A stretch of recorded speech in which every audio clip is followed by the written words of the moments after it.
So this was your first time at San Diego Comic-Con. I don't even know if it was your first Comic-Con. What was it like? I think second ever San Diego Comic Con, and I went to one in New York once for press. That was it. So this was your first San Diego Comic-Con. Full one, yeah. Yeah. So I went once as a spectator like 20 years ago. it's a lot. Yeah, it's a lot different now. What looking back, what was it like for you as like a first timer? Pretty crazy. It was cool. Like, it's always when you're doing press and it's just a red carpet, or if it's just an interview, it's one thing. But when you feel 10,000 people cheering and yelling, and that's cool, man. I always like live shows. Back when I was a stunt performer, we did a couple of them, and they're always great. Jumping into why I get to talk to you. So what was it about? How did you actually get involved in Day Shift? Funny enough, I think it was even before. You have to check with JJ Pitt, the director, but it was a little before we even started on John Wick 3, Parabellum. JJ had found a script, like he was toying with the idea of directing. He'd already been a quite established second unit guy. And again, there are probably some people in the stunt industry that see myself or Dave Leitch or some of the Waz, and some of the other guys that direct, and they go, I'll be a director too. And then there's just guys that happen to be performing in Sunset actually really want to direct. I think JJ's one of those guys, just, has always had the inkling to try something, but was looking for just much like Dave Leitch and myself, you're looking for the right one that fits. Instead of being so eager to direct and take anything, you want the one that you think you could knock out of the park. So JJ had mentioned that he had found the script that kind of had hints of potential in it.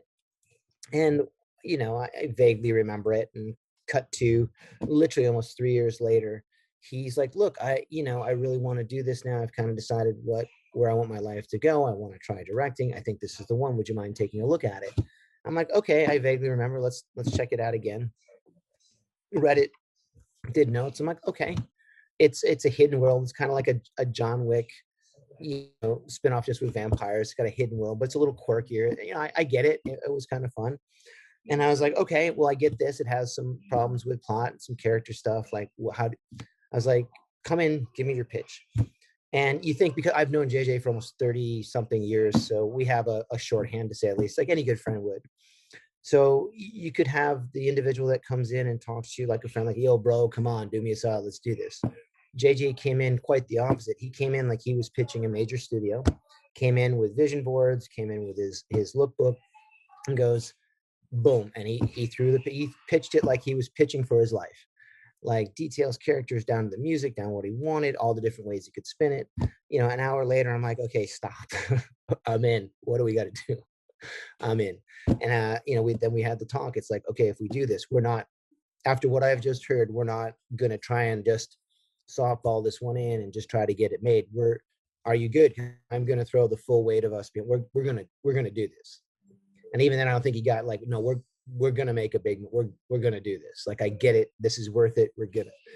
And that's how I got attached. And I said, look, I'm going to attach 8711. We're going to go big. We're going to go. And he's just like, like, I think after we had decided, I think it was only a couple weeks, we had been doing some other dealings with some of the other studios, and we're like, okay, we're going to bring this to Lionsgate. That's where we had a first look deal. And then right off the bat, I already know somebody at Netflix would be interested in this. We went to 2 or 3 other studios, all within 2-3, like literally this all happened in 48 hours. We did our pitch rounds. We had given the right amount of time to the people that we were supposed to, but like as soon as the clock ticked, I mean, literally to the minute, Netflix was on the phone going, we're in, we want it done. I'm like, oh, okay, great. And we're in. And then within 2 more weeks, our casting list had been done, and Jamie Foxx had kept appearing on people both we were interested in, JJ was very favorable for, and people that Netflix liked to work with. And it just kept every time we went down the list, he kept hitting you in the face, like Jamie Foxx. And he's talented. He can sing, he can dance. He's a stand-up comedian, but he can play real heartfelt roles. He's empathetic. He's physical. And you're just like, I would buy that guy being a dad. I would buy that guy being a fish out of water. I would buy that guy being an action star. Like, it just kept, you couldn't get it out of your head once it was in. And JJ just was all on board. And actually JJ went, no, I'm good. This is the guy. Do you want to talk up? No, this is it. And then we built the cast around Jamie. And obviously David Franco is, I don't know what to say other than he's hilarious. I mean, he's a good human. He's a hard worker, and he's funny. and then you throw in Snoop Dogg and the rest of the cast, I think it's pretty impressive. I mean, it's one of the fastest shows we've ever put together because one, you read it, you get it. It's fun. It's like, if I gave you the pitch line, it's John Wick with vampires, but it's a little lighter in tone and you get to shoot a lot of vampires in the face. You're like, okay, and then JJ spun it enough to be like this West Coast, very indigenous LA version of the story, which, we can all relate to. And, again, he came at it from such a strategic way of knowing how to put his money where his mouth is, both for comedy and for action. And it's something I didn't, John Wick has a heavier tone, so it was fun to go do something where we can just have a lot more fun. What's funny is I was talking to JJ yesterday, and I was telling him, I'm like, it's easy to sell John Wick with vampires, but it's not John Wick with vampires. The thing is, like, there's the union and like the world, but like everything else is not John Wick at all. No, totally. That's why it was an easy pitch line, but to nail, comedy, I still think is the hardest thing out there. And that's to nail that tone takes a little bit of you got to know where you're going. You need an goal, you need the vision. So I think that's what he had. That opening fight sequence in this movie with the grandma vampire is fantastic. That's my favorite sequence in the whole movie by far. Yeah, if you first of all, it's important to start the movie off with something cool to pull people in. But this is a very well staged and shot sequence that uses old school filmmaking with practical. Can you sort of talk about the sequence? Sure. JJ, like we knew we weren't going to have a ton of cash. We knew JJ's first movie, you have to make a statement. You have to do something tricky.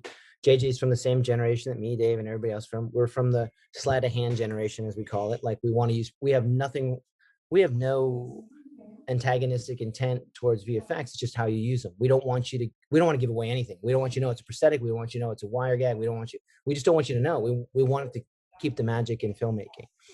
So he's like, okay, well, I want to do all these great things. And I'm like, okay, what's the thing? He's like, look, I'm going to use contortionists for the vampires. I'm going to make them move differently. So we don't just say, okay, it's going to be an actor. Next thing you know, it's a digi double or a digital double just running around doing stuff. Like, our goal has always been in our whole little clique is, get great people, they do great things.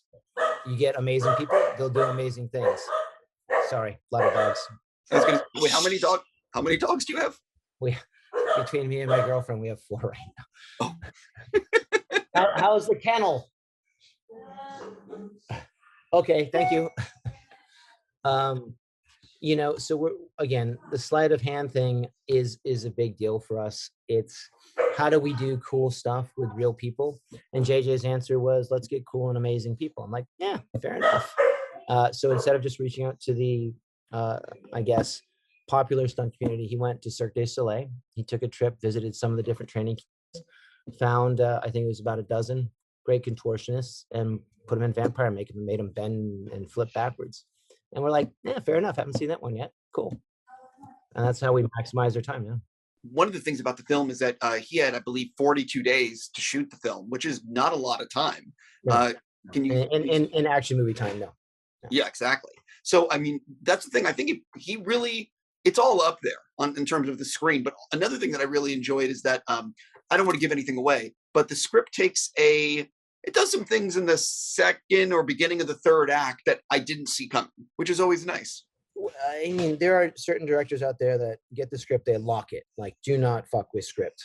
And you're like, totally get that. And I'm like that with certain ways too, but like, the script wasn't completely written for Jamie or David or for the environment stuff or the locations that we necessarily use, because that's an organic process when you don't have a lot of money to go. And if you're not building every set, if you're not, doing a digital environment every time, like some studios can, you got to roll with the punches a little bit. And that evolves, both cast, financially, logistically. So if you look at it from a cast point, it's a lead up, right? Like the first week it was just Jamie with the old lady. That's the first thing JJ shot. It wasn't till almost like 2 weeks later did David start, and they start their scenes. And then when they start their scene, like once we had done the pawn shop, and you see the emotional interaction between them and the comedy interaction, you're like, oh, we know what we're doing now. Like, and you find that, and now they start morphing their relationship. Okay, now we got to keep up and you're constantly tweaking the scenes because you want the big punchline, or you see how the dynamic is. And you're like, okay, that's, we didn't do enough. We got to do our homework more and just let Jamie riff, let David riff. Like on any good comedian or any good performer, you got to give them a little leash to try things. You got to make them feel safe. And I think between JJ's experience on, okay, we're going with it, we have the best plan, but we're also organic and liquid to change, we're going to make it better, not beholden to any one thing, and you got two performers that love to riff and change, it organically grows. So you have to roll that into the storyline, right? So you get to the second act, which we had, which was kind of one way, and then we're like, no, we like the relationship, we're going to really fall back on that, and then the plot starts twisting a little bit for that. You're like, okay, can David and Jamie pull off what's going to happen in the flip? And you're like, yep. Never doubted David's ability to make that switch. So, what are you actually most looking forward to audiences seeing in the film? Again, I hate to get too existential, but like, look, I've known JJ for 30 something years. We've come up as stuntmen together. We've come up like that. Due to a career paths, I've been directing for the last 9.5, 10 years now, first unit with all the Wicks. And the growth spurt you have in your life is like, okay, you think you're really prepared, and then you direct your first movie, you realize how dumb you really were, and then you get a little cocky, and then you do your second one, you're like, I was even dumber than the first one.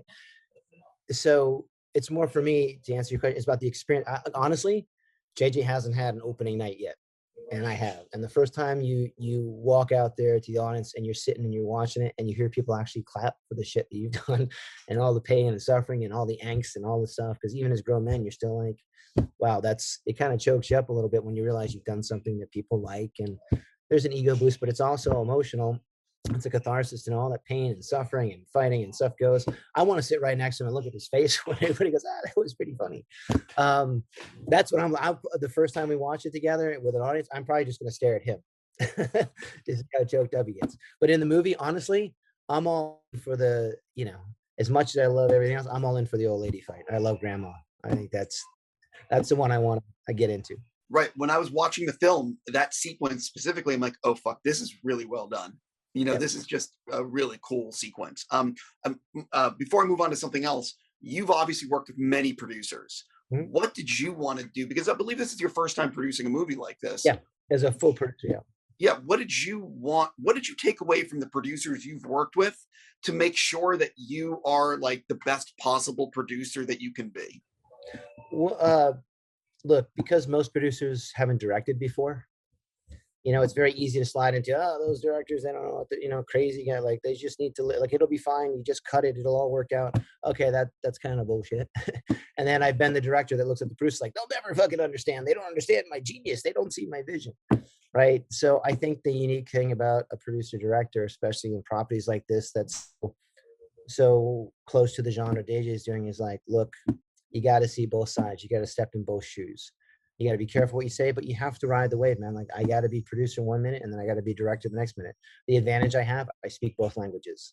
So, when you see crazy director guy wig it out over what seems like a minuscule little thing, there's something else behind that. It's not about getting the one shot. It's the thread. It's the emotions all the time. It's like in his head, he sees it as the keystone to the scene. Some producers look at, well, it's fucking 10 grand. Why are you going to spend it? Like, okay, relax. It's not about the 10 grand. And it's not about the, look, in our business, there is a constant